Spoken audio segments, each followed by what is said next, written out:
আসসালামু আলাইকুম প্রাণপ্রিয় বন্ধুরা, সবাই কেমন আছো? আশা করি সবাই ভালো আছো। আজকে সবার কাছে অনুরোধ থাকবে, যারা যারা আমার বন্ধুরা আছো সবাই আমার ভিডিওটি কমপ্লিট করে দেখো দয়া করে, তাহলে তোমাদের বোনটা অনেক খুশি হতো। আর নতুন যারা আছো সবাইকে আমার চ্যানেলে ওয়েলকাম জানাচ্ছি। চলো আজকে ভিডিওটা শুরু করে দেই।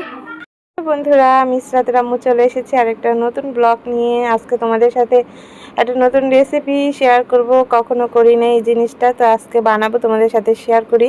মেয়েদের খুবই লোভনীয় চটপটি। আর এদিকে আম্মু সন্ধ্যার দিকে নাস্তার জন্য হচ্ছে পেঁজু বানাচ্ছে। এখানে ডাল বেটে নিয়েছে, এখানে পেঁয়াজ মরিচ কুচি কুচি করে কেটে নিয়েছে। এখন হচ্ছে একটা ম্যাগি মশলা দিতে গেছিলো, মশলাটা নষ্ট হয়ে গেছে, তো এই কারণে এটা ফেলে দিয়েছে। আর এদিকে সব কিছু রেডি করে নিয়েছি। এদিকে 2টা ডিম সিদ্ধ করতে দিয়েছি। চটপটির জন্য 2টা ডিম লাগবে, যেহেতু আমরা ঘরের মেম্বার সবাই মিলে আজকে চটপটি খাবো। বাহির থেকে ফুচকা কিনে এনেছিলাম। ফুচকাগুলো হচ্ছে চুলার নিচে দিয়ে একটু শক্ত শক্ত করব, তারপরে ভাজবো, ফুলকো ফুলকো হবে। তো এখন হচ্ছে পেঁজুটা ভাজা হবে। তো এখানে একটা নুডলসের মশলা দিয়ে দিলাম। পেঁয়াজুতে নুডলসের মশলা বা ম্যাগি মশলা দিলে কিন্তু খুবই ভালো লাগে, একটা ঘ্রাণ আসে আলাদা। তো এখন আমি পরিমাণ মতো লবণ দিয়ে দিব, ধনিয়ার গুঁড়া দিয়ে দিব, হালকা পরিমাণে হচ্ছে মরিচের গুঁড়া দিব, যেহেতু একটু কালার আসবে, হলুদ হলুদ, আর একটু হলুদের গুঁড়া দিয়ে দিলাম। তো এখন এটা ভালো করে মিক্স করে নিব, একদম মিক্স করে নিতে হবে ভালো করে, যাতে মশলা একদম পেঁয়াজের সাথে মিশে যায়। তো এখন অল্প একটু ডাল আবরাসান এবং জান্নাতের জন্য উঠিয়ে রাখলো, আর অল্প ডাল হচ্ছে আম্মু ভাত খাওয়ার জন্য উঠিয়ে রাখছে। আর ময়দা কর্নফ্লাওয়ার দিয়ে হচ্ছে বাকিটা মেখে নিতেছে, এটা আমরা এখন খাবো। আমাদের আর কি সন্ধ্যার নাস্তা। ইসরাতের বাবা আজকে বাসায়, শুক্রবার যেহেতু বিকেলবেলা তো একটা নাস্তা দিতে হয়, ওই হিসেবে আর কি নাস্তাটা করা হচ্ছে। আর চটপটিটা আমরা রাত্রি বানাবো, এখন পেঁয়াজুটা বানিয়ে খাবো। তো এখন হচ্ছে এগুলো মেখে নিয়েছে। আর এদিকে চটপটির জন্য পাঁচফোড়ন আর টেস্টি সল্ট আমি কিনে আনছি, এগুলো ছিল না, যেহেতু আমরা কখনো বানাই নাই, পাঁচফোড়ন নাই ঘরে, আলাদাভাবে 30 টাকা দিয়ে একটা পাঁচফোড়ন কিনে এনেছি। তো এখন হচ্ছে পেঁয়াজগুলো ভাজবো, একটা কড়াই দিয়ে দিলাম চুলায়, পেঁয়াজগুলো সুন্দর করে ভাজবো। 3 ধাপে ভাজা লাগবে, বাচ্চাদের জন্য, আমাদের জন্য, আর হচ্ছে ভাত খাওয়ার জন্য। তো এদিকে ভাবলাম যে পেঁয়াজগুলো যেহেতু ডুবো তেলে ভাজতে হবে, তো একটু তেল বেশি দিয়ে হচ্ছে ফুচকাগুলো হচ্ছে ভেজে নেই। তো ওই তেলে হচ্ছে ফুচকাগুলো ভাজতেছি। ফুচকাগুলো চুলার নিচে রাখার কারণে একটু মচমচা হয়েছে, যার কারণে এখন কিন্তু এগুলো একদম ফুলকো ফুলকো হয়ে ফুলে উঠেছে। দেখতেছো তোমরা, অনেক সুন্দরভাবে একদম ফুলে উঠছে। এখানে অনেকগুলো ফুচকা। তো এই যে ফুচকাগুলো ভাজা হয়ে গেছে আমার প্রায়। তো এদিকে হচ্ছে ইসরাতের মামা এবং ইসরাতের ভাইয়া গেছিল বাহিরে হাঁটতে। এদিকে বাবাইটার জন্য হচ্ছে ফল কিনে নিয়ে আসছে, ড্রাগন ফল। আমরাই খাবো আর কি, বাবার নাম আমাদের কাম, এই আর কি। তো এখানে ড্রাগন ফল নিয়ে আসছে। এখন কিন্তু ড্রাগন ফলটা খুবই সস্তা, দোকানে দোকানে দেখবেন, ভ্যান গাড়িতে। আর বাবুর জন্য একটা ডালিম নিয়ে আসছে আব্রাহামকে খাওয়ানোর জন্য, ওকে রস করে একটা ডালিম 3-4 দিন খাওয়ানো যায়। এখন হচ্ছে ড্রাগন ফল খাবো আমরা, কারণ যেহেতু ড্রাগন ফলটা আনছে। আর এদিকে আম্মু পেঁজু ভাজা শুরু করে দিয়েছে। ফুচকা ভাজা যেহেতু শেষ, আম্মু হচ্ছে বড় বড় সাইজ করে পেঁজু ভাজে, পাতলা পাতলা করে, না হলে অনেকটা সময় লাগবে। ছোট ছোট হলে ওগুলো আসলে হাতে ওঠে না, এই কারণে আম্মু সব কিছুই একটু বেশি বেশি বড় বড় করে করে। তো এখন হচ্ছে পেঁজুগুলো এক সাইড দিয়ে দিল, এগুলো হচ্ছে উল্টিয়ে পাল্টিয়ে ভেজে নিব ভালো করে। পেঁজুটা ভালো করে ভাজতে হবে, যাতে ভিতরে কাঁচা না থাকে, যেহেতু কর্নফ্লাওয়ার এবং ময়দা দেওয়া আছে, এই কারণে একটু ভালো করে ভাজতে হবে। আর এদিকে পাঁচফোড়নগুলো একটু ভেজে নিব। এখানে 1 প্যাকেট পাঁচফোড়ন এনেছি, অর্ধেক পরিমাণে নিয়ে নিয়েছি। এটা ভেজে তারপরে বাটতে হবে, ব্লেন্ডার করা যাবে না, যেহেতু অল্প নিয়েছি।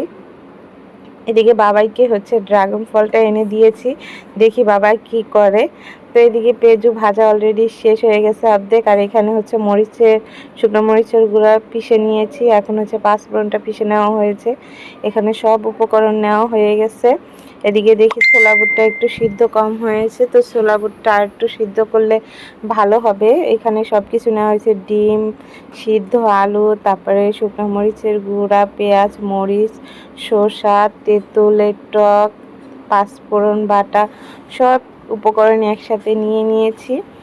পরে দেখলাম যে ছোলা বুটটা একটু সিদ্ধ কম হয়েছে, তো একটু হচ্ছে ভিনেগার দিয়ে খাবার সোডা দিয়ে আর একটু সিদ্ধ করে নিতেছি, তাহলে একটু সিদ্ধ হবে ভালো।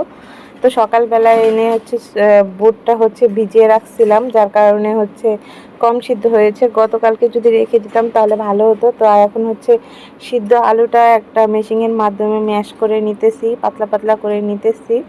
হাত দিয়ে মশলা একদম নরম হয়ে যাবে, এই কারণে হচ্ছে মেশিন দিয়ে হচ্ছে ম্যাশ করে নিতেছি, ভালো হবে। এখানে 2টা আলু নিয়েছি, তো শিরিন হচ্ছে ম্যাশ করতেছে আলু 2টা। এভাবে ম্যাশ করে নিলে কিন্তু চটপটিটা খেতে খুব ভালো লাগে। তো ম্যাশ করা হয়ে গেছে 2টাই আলু এখানে। এখন চটপটিটা আমরা তৈরি করব। তো তোমাদের সামনেই কিন্তু তৈরি করব কিভাবে, চলো দেখি। আজকে তোমাদের সাথে চটপটির রেসিপিটা শেয়ার করলাম। তোমরা অবশ্যই কমেন্ট করে জানাবা কেমন হয়েছে। ভিডিওটা ভালো লাগলে অবশ্যই একটা লাইক দিয়ে দিবে, তোমাদের সুন্দর মতামত জানিয়ে দিবে। তো এখানে ছোলা বুট আলু নেওয়া হয়েছে, তারপরে হচ্ছে তেঁতুলের টক দেওয়া হলো, তারপরে হচ্ছে পেঁয়াজ এবং মরিচ দেওয়া হলো, কুচি কুচি করে কাটা হয়েছে 4 কোনা করে।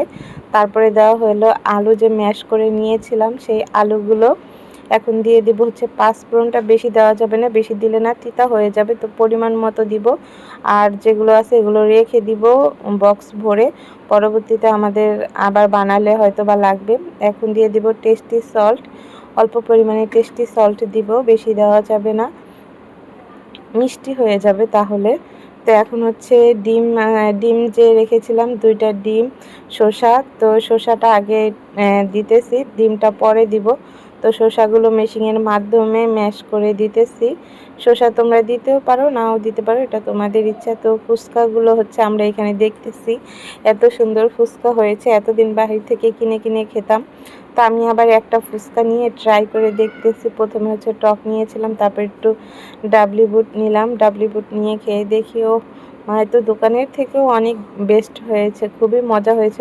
প্রথম বানিয়েছি, তাতেই এত মজা। দ্বিতীয়বার যখন যে ভুলগুলো হয়েছে সেগুলো শুধরে নেব, তখন তো আরও মজা হবে। তো এখন একটু শুকনো মরিচের গুঁড়া দিয়ে দিলাম। এখন এটা ভালো করে মিশিয়ে নিব। আর এখানে কিন্তু অল্প পরিমাণে প্রথমে আমরা ট্রাই করার জন্য অল্প পরিমাণে বানিয়েছি, পরবর্তীতে আমরা বেশি করে বানাবো। তারপরেও আমরা সবাই চেটেপুটে খেয়েছি, সবাই মন ভরে খেয়েছি।